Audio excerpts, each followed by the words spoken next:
लेटने के बाद जैसे ही नींद हुई कि बड़ी ऊटपटांग स्वप्न आरंभ हो गए। जो किसी वैष्णव को, साधक को, जो दृश्य मन में कभी नहीं आने चाहिए, ऐसे ऊटपटांग दृश्य मन में स्वप्न के रूप में आने लगे और तत्काल एकदम विकलता बढ़ी और जग गए हम। जगे तो हमको आश्चर्य हुआ कि मुझे इस प्रकार के अश्लील दृश्य कभी स्वप्न में तो नहीं दिखाई पड़े। ये ऐसा कैसे हुआ? हमने क्या खाया? हम तो गुरुजी की सन्निधि में, ऐसा हुआ क्यों? हमारा चिंतन ऐसा नहीं है। तो मन में सोचा कि कोई ना कोई अशुद्धि शरीर में रह गई है। तो कोई शौच जाने की इच्छा नहीं थी, लेकिन हमने, ठंड का समय था, वो गर्म पानी वाली सुविधा वहाँ तो आजकल होती है लोगों के यहाँ, तो हमने स्नान कर लिया, पूरा स्नान किया।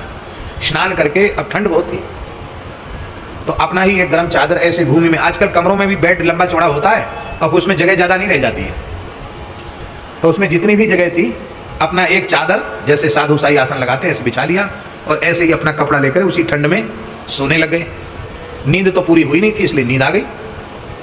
और जैसे ही सोना आरंभ किया, आपको हम क्या बतावें, श्री वृंदावन की लीलाओं की स्मृति होने लगी और ठाकुर जी की लीला दिखाई पड़ने लगी। सोए ग्वालियर में थे, पहुंच गए जमुना जी के पुलिन में और वो लीला दिखने लग गई। तो एक ही रात्रि में 2 प्रकार के अनुभव, बड़ी प्रसन्नता हुई। फिर सवेरे हमने अपनी अनुभूति पूज्य गुरुदेव